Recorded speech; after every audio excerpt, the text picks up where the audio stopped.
Oppo Find X9 Pro will come with an optional Hasselblad imaging kit, the company's own Zhou Yibao has revealed today on Weibo. The Oppo Find X9 Pro, which is expected to launch in October this year in China. This is the first look Oppo Find X9 Pro. Oppo Find X9 Pro come in white, purple, gray, magenta. Oppo Find X9 Pro is feature a 6.78-inch flat OLED LTPO display with a 1.5K resolution. It will come with 2.5D curved glass and an R-angle design, offering a clean and modern front look. The Oppo Find X9 Pro will use the upcoming MediaTek Dimensity 9500 chipset, paired with up to 16GB of RAM and up to 512GB of storage. The device will ship with ColorOS 16 based on Android 16. On the rear will be a 50MP main camera using Sony's Lisha LYT828 sensor, a 50MP ultrawide using Samsung's ISOCELL JN5 sensor, and a 200MP periscope telephoto camera with 3x optical zoom using Samsung's ISOCELL HP5 sensor.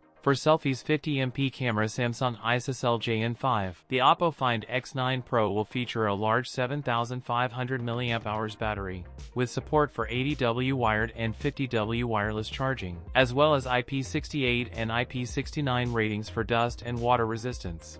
A global rollout, including India, by mid-November. That's it for today's video. If you enjoyed it, don't forget to like, comment, and subscribe for more content. Thanks for watching, and I'll see you in the next one.